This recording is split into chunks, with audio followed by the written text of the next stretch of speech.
Good morning students, कैसे हो बच्चों आप? क्लास 12th के सभी बच्चे अपनी सामान्य हिंदी की बुक निकालिए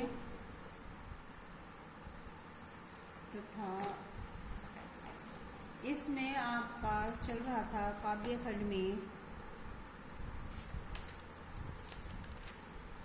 चैप्टर 2 केकई का अनुताप। कल ये हम आपको पढ़ा चुके थे। अब देखिए इसमें आगे है गीत। गीत जो है ये साकेत से, जो मैथिली शरण गुप्त का महाकाव्य साकेत से अवतरित है। इन काव्य पंक्तियों में कवि ने वन को गए लक्ष्मण की जो पत्नी है उर्मिला की विरह व्यथा का बहुत ही मार्मिक चित्रण किया है। अनेक ऋतुओं में विराहड़ी उर्मिला का विरह असहा हो जाता है। देखिए इस वाले पद में, इस पद में वर्षा समाप्त हो गई है। शरद जो ऋतु है वो आराम हो रही है। विरहणी उर्मिला इस शरद ऋतु का स्वागत करते हुए क्या कह रही है? देखिए, निरख सखी ये खंजन आए, फेरे उन मेरे रंजन ने, नयन इधर मन भाए, हैला उनके तन का आतप मन से सरसाए, घूमे बे इस ओर बहाए, हंस यहाँ उड़ छाए, करके ध्यान आज हम इस जन का निश्चय बेमुस्काए, फूल उठे हैं कमल अधर से, यह बंदूक सुहाए, स्वागत स्वागत शरद भाग्य से, मैंने दर्शन पाए, नभ में मोती बारे, लोए अश्रु अर्ध्य भर लाए। वो कह रही है कि हे सखी देख, हे सखी, वर्षा ऋतु से कह रही कि हे देख सखी, ये खंजन पक्षी जो है ना ये आ गए हैं। कि देख, हे सखी देख, ये खंजन पक्षी आ गए हैं। अब इन पक्षियों को देखकर मुझे ऐसा लगता है जैसे आनंद देने वाले फेरे उन मेरे रंजन में, नयन इधर मन भाए, जैसे आनंद देने वाले प्रियतम ने इन खंजन पक्षियों के रूप में मुझे सुंदर लगने वाले अपने नेत्र मेरी ओर घुमा दिए हैं। देख, हे सखी देख, ये खंजन पक्षी जो है वो आ गए हैं। अब इन पक्षियों को देखकर मुझे ऐसा लगता है जैसे मेरे प्रियतम आनंद देने वाले इन पक्षियों के रूप में मुझे सुंदर लगने वाले अपने नेत्र मेरी ओर घुमा दिए हैं। मेरे प्रियतम ने पक्षियों के रूप में मुझे सुंदर लगने वाले अपने नेत्र मेरी ओर घुमा दिए हैं। फैला उनके तन का आतप मन से सरसाए, चारों ओर धूप के रूप में, चारों ओर धूप के रूप में प्रियतम के शरीर की गर्मी जो है वो फैल गई है, यानी तपस्या के कारण। चारों ओर धूप के रूप में, चारों ओर धूप के रूप में उनके यानी प्रियतम के शरीर की गर्मी फैल गई है और उनके मन की सरसता और स्निग्धता के कारण सरोवर कमल के फूलों से खिल उठे हैं। मन से सरसाए, फूलों से खिल उठे हैं अर्थात कमलों से भरे सरोवर को देखकर मेरा मन ऐसे प्रश्न हो उठा है मानो उसे प्रियतम के सरस स्निग्ध शरीर की समीपता समाप्त हो गई है, यानी कि वे मेरे समीप आ गए हैं। ऐसा लगता है कि वे मेरे समीप आ गए हैं, उनके आने की दूरी जो वो अब खत्म हो गई है। फूल उठे वहां वन में स्वागत स्वागत से भाग्य से मैंने दर्शन पाए, नभ में मोती बारह, लोई अश्रु अर्ध्य ले आए, अर्ध्य भर लाए। प्रियतम ऐसा लगता है वहां वन में वन में प्रियतम घूम रहे होंगे और उस मंद मंद गति का स्मरण दिलाने के लिए ही ये हंस उड़कर आ गए हैं। प्रियतम वन में मेरी याद करके अवश्य मुस्काए होंगे कि मेरे प्रियतम को मेरी याद अवश्य आई होगी और वे मुझे याद करके मुस्कुराए जरूर होंगे।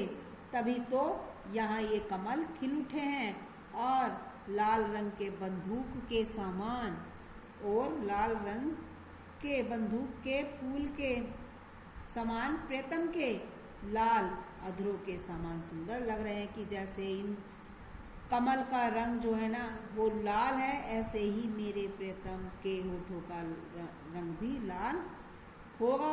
उसी तरह से ये कमल भी सुंदर लग रहे हैं। उर्मिला कहते हैं कि हे शरद तुम्हारा स्वागत है, हे शरद तुम्हारा स्वागत है। मैंने बड़े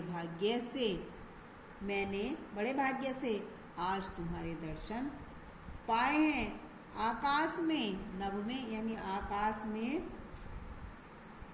तुम्हारे स्वागत में ओस की बूंदों के रूप में असंख्य मोती न्यौछावर किए हैं। लो मेरे ये नेत्र तुम्हारे स्वागत के लिए आंसू रूपी अर्घ्य लेकर प्रस्तुत हैं। ये लो मेरे आंसू तुम्हारे स्वागत के लिए अर्घ्य देने के लिए प्रस्तुत हैं। अब आगे देखिए, मुझे फूल मत मारो मैं अबला बाला वियोगनी, कुछ तो दया विचारो। होकर मधु के मीत मदन पटु तुम कटु गरल ने गारो। मुझे विकलता तुम्हें विफलता, ठहरो श्रम परिहारो। नहीं भोगनी यह मैं कोई जो तुम जाल पसारो। बल हो तो सिंदूर बिंदु यह हर नेत्र निहारो। रूप दर्प कंदर्प तुम्हें तो मेरे पति पर बारो। लो यह मेरी चरण धुली उस रति के सिर पर धारो। यही आता इसी मन में। देखिए आगे,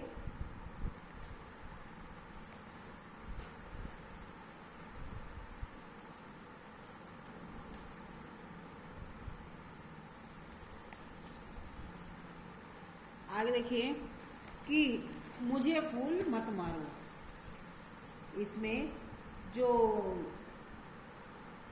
उर्मिला है,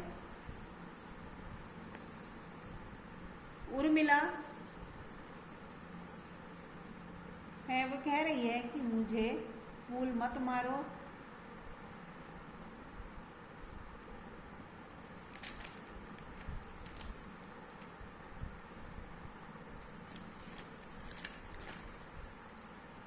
प्रस्तुत पद में उर्मिला काम व्यथित होने पर कामदेव से यह प्रार्थना करती हुई कहती है कि हे कामदेव तुम मुझे अपने पुष्प बाणों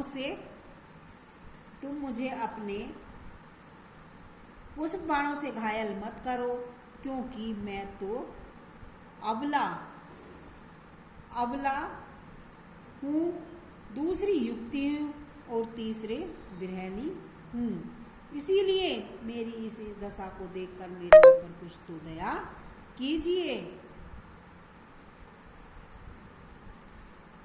मेरे ऊपर फूल मत मारो और एक कामदेव तुम मुझे अपने पुष्प बाणों से घायल मत करो, क्योंकि मैं तो अबला हूँ, दूसरी युक्ति हूँ और तीसरी गृहिणी हूँ।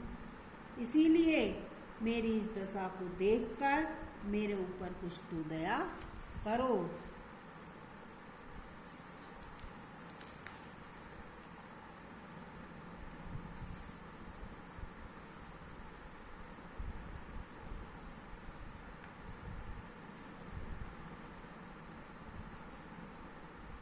मुझे विकलता है, मुझे व्याकुलता है और तुम्हें विफलता है।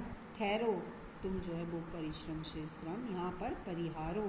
नहीं भोगनी यह मैं कोई जो तुम जाल पसारो, मैं यह नहीं भोग सकती जो तुमने मेरे ऊपर यह जाल बिछाया है।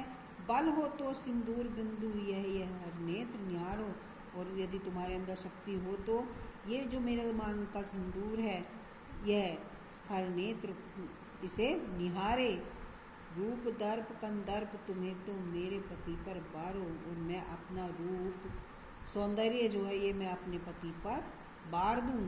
लो यह मेरी चरण धुनी, और यह लो मेरे पैरों की धूल उस रति के सिर पर बारो। यही आता है इसी मन में कि मेरे मन में यही आता है कि मैं अपने चरणों, उनके चरणों की धूल अपने सिर पर बारूं।